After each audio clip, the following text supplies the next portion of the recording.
In this video, I want to introduce the idea of the difference between what we call open forms and closed forms for summations. Basically, an open form is anything that has a ... in it, either implicitly or explicitly. So it's anything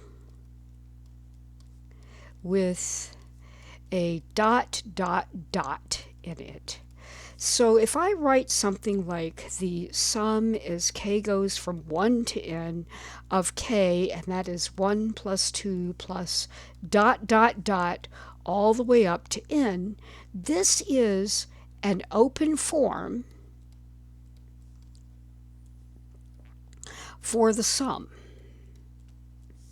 A closed form, you can think of it as it's the answer that has no ... in it. So it's an expression with no ... in it. Now, one thing that's clearly important is that a lot of the sums that we run into when we're first learning about these summations, we don't have closed forms for them. And so that's what we're going to be looking at in the next couple of videos. We will get at least one of the closed forms in this particular video. So let's kind of start by looking at what these things are going to be.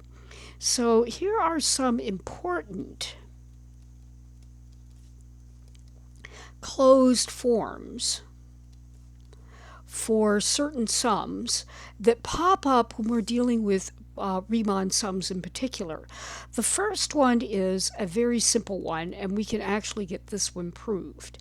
If I look at the sum as k goes from 1 to n of just a constant, that's simply going to be c plus all the way up to a final c. And what I want to do is I want to kind of think about what we're doing here. That c is when k is equal to 1. This c is when k is equal to 2. The next one would be when k is equal to 3.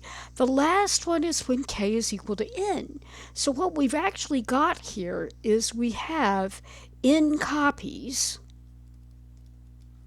of the number c, and they are all added together, so the answer is n times c. And what we now have is these two forms are considered open forms for this sum, and pardon me, this side here is the closed form for this particular summation. And that one is, like I said, all proved. The next couple of closed forms that we're going to look at, we're not going to prove them in this video, but we will prove them in subsequent videos. So the next summation formula that I want to introduce is the summation formula as k goes from 1 to n of k. Now the open form for this one would be 1 plus 2 plus all the way up until we get to the number n. And it turns out that when you add all of these things together, the answer turns out to be n times n plus 1 divided by 2. So again, these are the open forms. And this over here is the closed form for that particular sum. Well, our third formula, and I want to give myself just a little bit more room. My third formula is going to look like this. If I want to add up the sum as k goes from 1 to n of k squared. Now that would be 1 squared plus 2 squared all the way up to the final term of the series would be n squared. And it turns out that this sum winds up being n times n plus 1 times 2n plus 1 all divided by 6.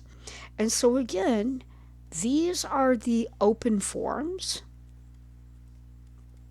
for the series here, and this is a closed form. Now, this one is a very mysterious looking formula, and we will have a video devoted to that particular formula. The fourth one is one that our book does not include, but it is useful for trying to do certain Riemann sums, and it is the sum of the first n cubes. So I'm looking at the sum as k goes from 1 to n of k cubed. So this would be 1 cubed plus 2 cubed, and 3 cubed and 4 cubed and so on until we get, and let's see, I need to fix up my notation, until we get to the last term of the series would be n cubed. And this turns out to be n times n plus 1 over 2 quantity squared. And this can be written as n squared times n plus 1 squared over 4. Again, these are considered open forms. And this side here, these would be the closed forms. So let me get my coloring consistent. Now, the advantage of a closed form is that you can simply plug the n in and you can get an answer. So as a quick little example of using a closed form,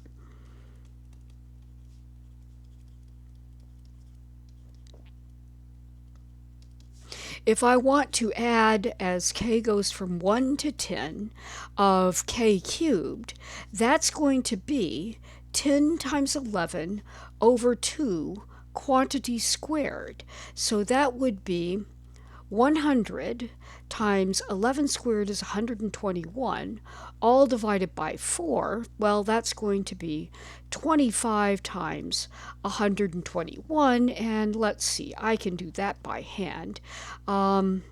Let's see, I think I actually want to do it this way. It'll be 3 lines, but the multiplication is going to be easier. I'm going to get a 25, and then I'm going to get a 50, and then I'm going to get a 25.